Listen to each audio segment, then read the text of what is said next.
no idea you were a big Supernatural geek like me. I'm pretty psyched. All my Why friends. does it got to be a geek? I don't understand why geek has got to be associated with Supernatural. The level of into Supernatural you are determines your geek level. Your geekdom. Jensen, how's everybody it's good doing? to see you. How are you? Here, Jay. Cory, nice to meet you. Are you kidding me, man?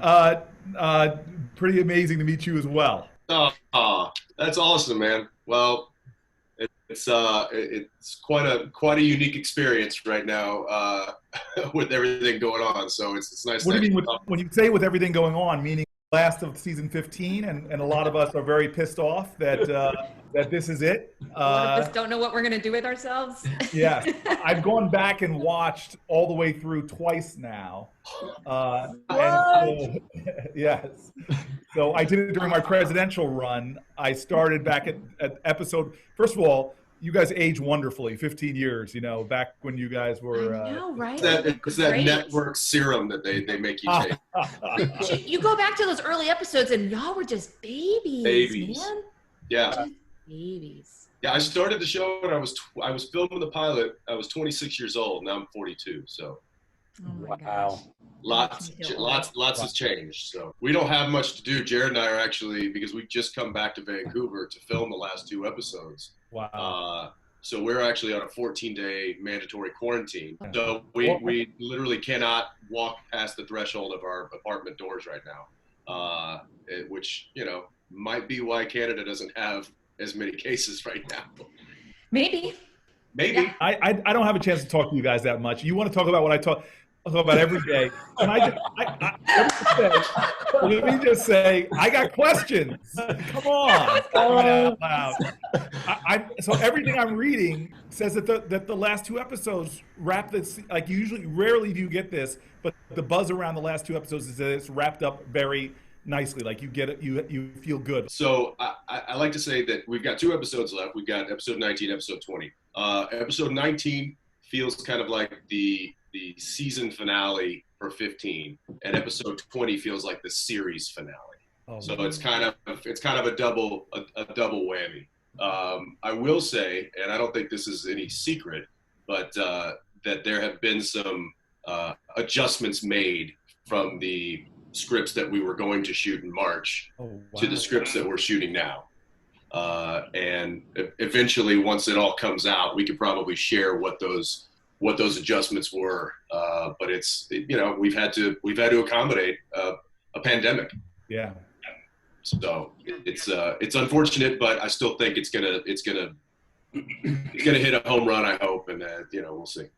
How are you guys doing, like with your families and stuff like that? I mean, Jensen, I would imagine the family business is taking a hit.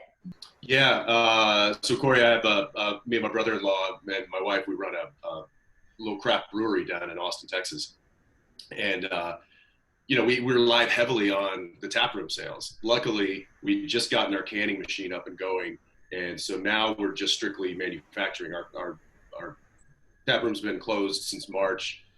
When they said we could reopen, we never did. And luckily the grocery stores and liquor stores in the area have been buying all of our cans. So we're staying afloat, and we're able to employ our employees. They've just turned from bartenders to canning manufacturers. Wow. But it was a nice pivot, and we were able to keep people going and keep people. That's great. And that was important. But the family's on lockdown. Like I said, much like the brewery, we stayed locked down since when they pressed pause up here in Vancouver in March 13th. I went home, or March 14th. I went home, and we stayed locked down the whole time. We sat back and watched Memorial Day happen. We're like, we're just gonna sit back and see what happens here, because this can't be good. And we were right, unfortunately. Hi. Hey, there he is. Hi. Hi. Yeah. Jared's technically inept. He doesn't understand Zooms. He doesn't understand. I'm surprised we can hear him right now. My ineptitude is vast and ubiquitous. But MJ, good to see you again. Cory, pleasure to meet you. More than you know. I feel like I know you guys already. I've spent years and years. Well, and likewise. Yeah, I mean, yeah. you know, every time we turn on the TV, we see your smiling face. So it's a good thing. Except for I'm pissed off at you, Jensen, because your character eats so much, and when I watch, I tend to. I know, right? I try to keep up with you, and I just gain weight. My chiseled football player body, Pac-10 football, it's gone way away as I now. Yeah. Well, here's a fun fact for you. So I eat more like Sam does in real life, and Jared actually eats more like Dean does in real Are life. you? I eat a lot. People laugh. I went to a steakhouse in Vancouver one time here, and I got a steak and a salad, and I finished, and they were like, "Would you like some dessert?" And I was like, "Sure. Can I have a steak first?" And they go, "Ha ha ha ha." And I was like, "No. Can I have another steak first?" So, Jared, you just like they say, never meet your heroes, because you just broke my heart. Man. I'm a vegan, for crying out loud, well, and you were like my hero. it was a meat-free steak. It was a meat-free steak. Okay. Yeah. By the way, I can't play football or Pac-10 football or anything. So All right. I can't just sit there and eat. But I should do the eating challenges. Okay. Hey, who is that comfort animal you have there? This is my buddy Coda. So he's a year and a half, and he just wants to get petted. I hear Trudeau has got your dog locked down, though. Yeah. He's He's got us all locked down. All locked down, yeah. Oh my God. I thought Trudeau, of all people, would make acceptances for people with great hair. You know, I thought he'd lock down the bald people, but, you know, knowing Trudeau with great hairdo. In all fairness, Cory, you could just say that you're like holding your cards up your sleeve. Be like, I got great hair. I just don't want to like intimidate anybody. Yeah, that's the thing. I wish I could still grow my 70s afro. It was very Yes. That would be amazing. Be like have a full Kaepernick up on the debate stage, you know. Yeah, like, exactly. Yes. that would be amazing. Episode, I think it's French, the French Mistake. where you go into your real lives. I'm just praying, Jared, you really don't have pictures up of yourself. Show us the giant portrait, Jared. Well, that's why I was late to the Zoom, is I was pulling all the pictures of myself down. I was like, I better just get my couch. I'm sitting on the floor. I was like, there are too many pictures of myself, too many headshots. I have pictures of my resume. Year by year, I have my 2000 resume, my 2001, 2, so on and so forth. Gilmore Girls. Yeah. By the way, Cory, MJ, I going old school. We did afterwards. Our set designer Jerry Wanick was like, "Hey, you know, we usually keep stuff for the Warner Brothers archives afterwards, but we're never really going to use these pictures, these Warhols of you and Jen. Do you want them?" And I was like, "Of course." And then I realized like, I can't put a giant painting of myself anywhere. So it was pretty large. So I was like, I better. So we auctioned them for charity. But I was like, I do want it. Now, I never be seen with it. That's What's not it? true, Jared. You gave it to me for my birthday, and I love it. I do. It's his favorite target practice. That's right. I do have the horseback riding picture from the office from my house, Nice. and I kept the alpacas. Well, I felt really bad, like you guys were poking fun at me because the episode, the real Ghostbusters or something like that, where they had all the people doing cosplay. I was like, that one of those nerds is going to be me in the future, where I'm going to try to dress up as one of you guys, or at least Rufus, somebody on the show. Oh God. Perfect, man. Perfect. You have to do that at Comic-Con, though, if we ever get to go back there. If it ever goes again. Yeah. Yeah. Corey, if I win this race, you and I will start some kind of like party, like annual party where you come dressed as your When favorite, you win. When you win. Exactly. When you win. I love the thought that goodness is contagious, and that it's, you know, it can spread like any other thing can spread.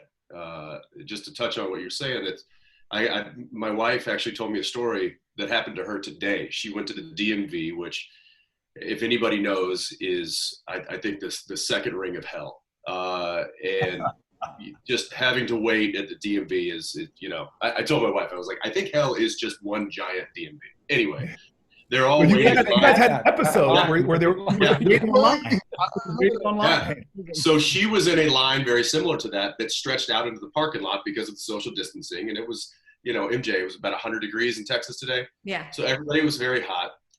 And she was, you know, further, about 10 people deep in the line. And this woman pulled into the handicap spot there right up front. and she was by herself, and she got out and she was trying to get her walker out of the back seat, and somebody left the front of the line, walked over and started to help her out, got her out, and she said thank you. And then the whole line seeing this, the person in the very front that was about to enter into the building waved her up forward, said, please, go on ahead of us.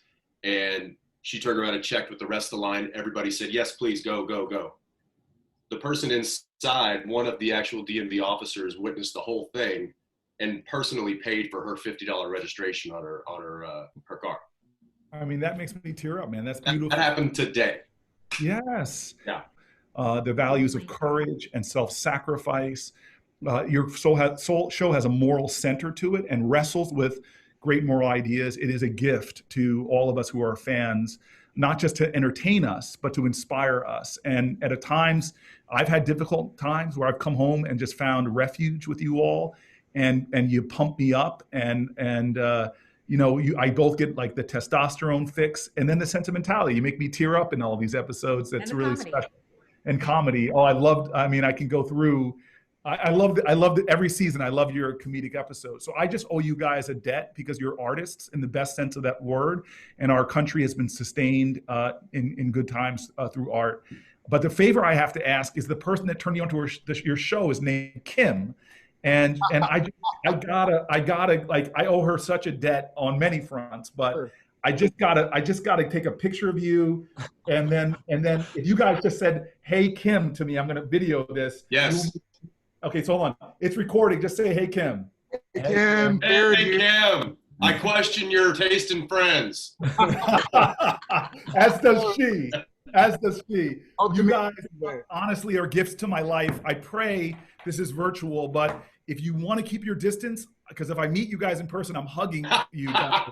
So I understand if you next time I'm in Texas, if you conveniently can't see me, I get it, because I'm going to hug you and then people are going to say, Cory, it's getting kind of inappropriate. You got to let go.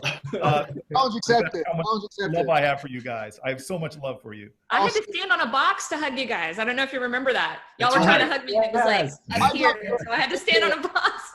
Listen, before I let you guys go, I got to tell you, this show started the year I went to pilot training. And so I went to pilot training and I was starting my career and forming my sense of a warrior and going to survival training and training to go to Afghanistan and all of these things. And it was while you guys were starting too. And I lost my dad when I was 19 or 20. I was 19, just about to turn 20. And you guys lost your dad. And there were just all of these parallels, and I'm so in love with the show and what it means to everybody. And I was so excited to hear Senator Booker was a big dork like me. And I just love you guys, and thank you for doing this. And so thank you. Thank you both. Thank you guys so much. Take care now. Okay. Bye. Stay safe. Bye, guys.